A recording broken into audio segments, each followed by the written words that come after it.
يا رب صل على محمد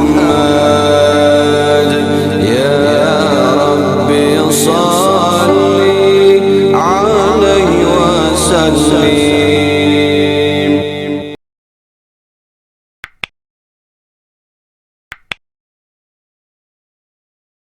Ungkapan-ungkapan kaum Salafi dan Wahabi yang mengandung tipu daya telah banyak meyakinkan orang-orang awam agar mengikuti ajaran mereka. Ungkapan-ungkapan itu memang bukan ayat Al-Quran maupun hadis, tetapi secara logika semata. Ungkapan tersebut tidak bisa ditolak begitu saja, padahal bila dikaji lebih mendalam, maka semuanya akan tertolak mentah-mentah. Di antara ungkapan-ungkapan itu adalah tak layak bagi orang yang berakal untuk tertipu dengan banyaknya orang yang mengerjakan perbuatan tersebut. Misalnya Maulid Nabi Muhammad SAW di seluruh penjuru dunia. Sebab al-haq, kebenaran, tidak diketahui dari banyaknya yang mengerjakannya. Lihat ensiklopedia bid'ah halaman 10.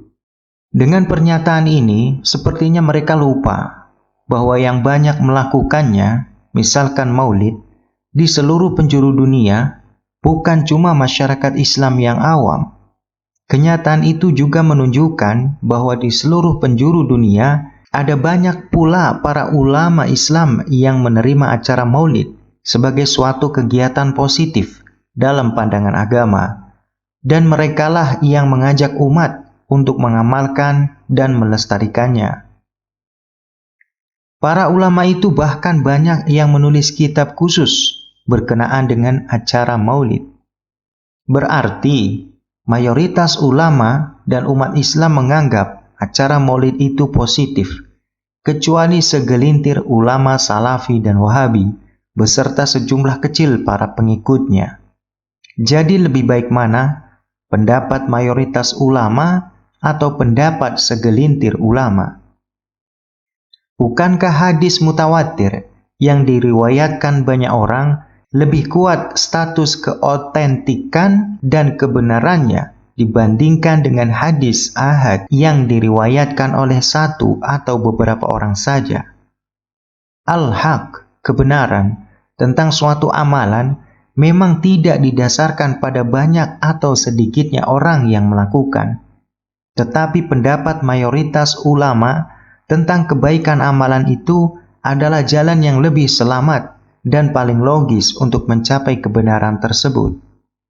Sementara sikap atau pandangan segelintir orang yang berbeda dari mayoritas umat Islam lebih pantas dibilang sebagai suatu keganjilan atau kelainan. Karena yang biasa terjadi adalah mayoritas siswa di suatu sekolah berhasil lulus ujian, kecuali segelintir siswa saja. Sungguh sangat aneh bila yang terjadi, mayoritas siswa di sekolah itu tidak lulus ujian, kecuali segelintir siswa saja. Bila mereka katakan, yang banyak belum tentu benar, maka karena kebenaran hakiki, hanya Allah yang tahu. Kita katakan kepada mereka, bila yang banyak belum tentu benar, maka yang sedikit lebih jauh lagi kemungkinannya untuk benar. Tetapi yang banyak lebih aman dan lebih selamat daripada yang sedikit. Ungkapan selanjutnya yang sering keluar dari kalangan Salafi Wahabi adalah seperti, seandainya apa yang diada-adakan sepeninggal mereka, Rasulullah SAW dan para sahabatnya itu baik, tentu mereka yang lebih dahulu mengerjakannya. Lihat ensiklopedia bid'ah halaman 73. Ungkapan ini sama sekali tidak bisa dianggap benar karena hanya mengandai-andai.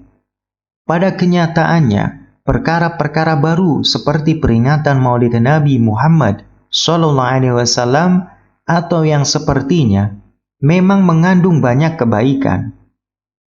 Dan hal itu ditakdirkan Allah baru ada setelah ratusan tahun Rasulullah SAW wafat. Untuk menjawab ungkapan berandai-andai di atas, kita juga bisa berkata seperti mereka. Seandainya acara maulid atau tahlilan itu buruk, tentu Rasulullah SAW telah menyebutkan larangan melakukannya dengan jelas. Ternyata Rasulullah SAW hanya melarang bid'ah, bukan maulid atau tahlilan.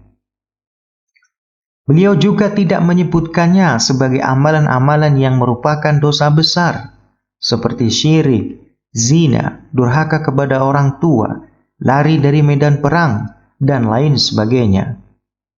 Apa yang menghalangi beliau untuk menyebutkannya bila memang beliau tahu hal itu buruk atau sesat, atau merupakan dosa besar? Pantaskah beliau menyembunyikannya?